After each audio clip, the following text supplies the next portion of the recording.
अस्सलाम वालेकुम स्टूडेंट्स। सो आज हम अपने एफएससी पार्ट 1 के फिजिक्स के सिलेबस का चैप्टर नंबर 2 स्टार्ट करने जा रहे हैं, जिसका टाइटल है स्केलर्स एंड वेक्टर्स।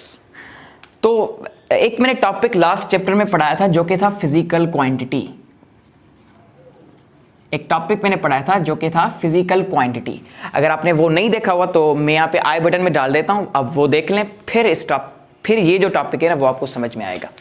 याद रखिएगा कि ये चैप्टर बहुत ही इंपॉर्टेंट चैप्टर है आपके एफएससी पार्ट 1 के लिए भी, आपके एफएससी पार्ट 2 के लिए भी, क्योंकि आगे जो भी चैप्टर्स आप पढ़ेंगे उनमें ये वेक्टर्स जो हैं वो जरूर इंक्लूडेड होंगे। ठीक है, अब कुछ चीजें जो मैं आपको रिमाइंड कर देना चाहता हूं। एक है फिजिकल क्वांटिटी। मैंने आपको लास्ट चैप्टर में बताया था कि जो भी चीज हम मेजर करें उसको हम फिजिकल क्वांटिटी कहते हैं। फॉर एग्जाम्पल, मैं अपनी एज मेजर करूं, मैं अपना मास मेजर करूं, ठीक है, मैं मार्कर का मास मेजर करूं, तो ये सारी चीजें जो है ना वो फिजिकल क्वांटिटीज कहलाती हैं। ये मास, ये एज, ये लेंथ, ये सारी फिजिकल क्वांटिटीज कहलाती हैं क्योंकि हम उनको मेजर कर सकते हैं। अब इन फिजिकल क्वांटिटीज के बेसिकली दो टाइप्स हैं, एक होते हैं स्केलर्स और एक होते हैं वेक्टर्स। अब सारे टीचर्स जो है ना वो बस यही पढ़ाते हैं कि स्केलर्स को हम मैग्नीट्यूड से रिप्रेजेंट करते हैं, वेक्टर को हम मैग्नीट्यूड और डायरेक्शन से रिप्रेजेंट करते हैं, लेकिन इसका मतलब क्या है वो मैं आज इस वीडियो में आपको बताऊंगा। ठीक है, अब इन दोनों के कंसेप्ट पर आते हैं। अब इस कायनात में दो किस्म की चीजें हम मेजर करते हैं। एक वो चीज है जिसको अगर मैं मेजर करूं तो सिर्फ उस नंबर से मेजर कर सकता हूं। फॉर एग्जाम्पल, मैं आपको एग्जाम्पल देता हूं। मेरा मास ये क्या है, 50 किलोग्राम है। अगर मैं आपको बताऊं कि मेरा मास 50 किलोग्राम है तो आप मान लेंगे हाँ 50 किलोग्राम है, आपको कंप्लीट इंफॉर्मेशन मिल गई है मेरे मास के हवाले से। लेकिन अगर मैं यहां पे खड़ा हुआ हूं, ठीक है, ये मेरा एक हाथ है, ये मेरा दूसरा हाथ है, दो लोग आते हैं, एक लड़का मुझे यहां से खींचता है और एक लड़का मुझे यहां से खींचता है। ये वाला लड़का मुझे 5 न्यूटन के फोर्स से खींचता है और ये लड़का भी मुझे 5 न्यूटन के फोर्स से खींचता है।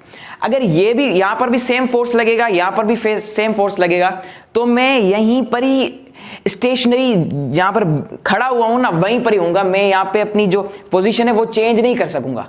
लेकिन ये कितना फोर्स हुआ, एक 5 न्यूटन यहां पर लगा, एक 5 न्यूटन यहां पर लगा, ओवरऑल 10 न्यूटन का फोर्स लगा।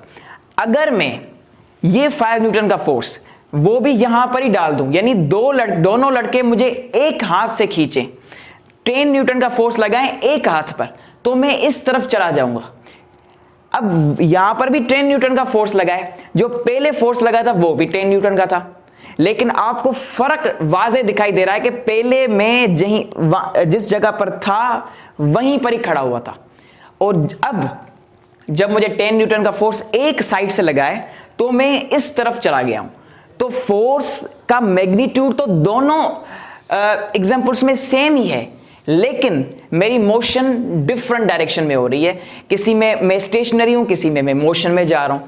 तो इसका मतलब यह है कि फोर्स एक ऐसी क्वांटिटी है जिसको अगर मैं मैग्नीट्यूड से रिप्रेजेंट करूं तो वो रिप्रेजेंट कंप्लीट नहीं होती, इनकम्प्लीट होती है। उसके लिए हमें डायरेक्शन का भी पता होना चाहिए। पहले मुझे एक इस डायरेक्शन में फोर्स लग रही थी, एक इस डायरेक्शन में लग रही थी, तो मेरा कुछ और रिजल्टेंट आ रहा था।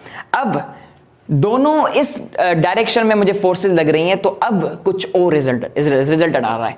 तो ऐसी क्वांटिटीज जिनको हम मैग्नीट्यूड और डायरेक्शन दोनों से रिप्रेजेंट करें तभी वो कंप्लीट हों, तो उन फिजिकल क्वांटिटीज को हम वेक्टर्स कहते हैं।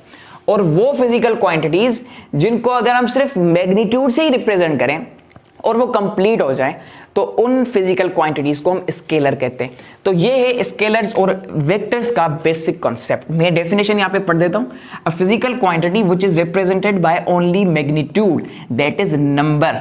फॉर एग्जांपल, मैं इस मार्कर का मास बताऊं तो ये फॉर एग्जांपल 50 ग्राम से, तो आप ये नहीं पूछेंगे कि इसका 50 ग्राम से मास, कोई आपको ऐसी चीज दिखाई दे रही है जो कि इनकम्प्लीट हो। फुल कंप्लीट इंफॉर्मेशन मैंने आपको दे दी है। तो ऐसी बहुत सी फिजिकल क्वांटिटीज हैं जिनको अगर हम सिर्फ मैग्नीट्यूड से रिप्रेजेंट करें तो वो कंप्लीटली एक्सप्रेस्ड हो जाती हैं, और कुछ ऐसी क्वांटिटीज हैं जिसका हमने डायरेक्शन भी बताना होता है।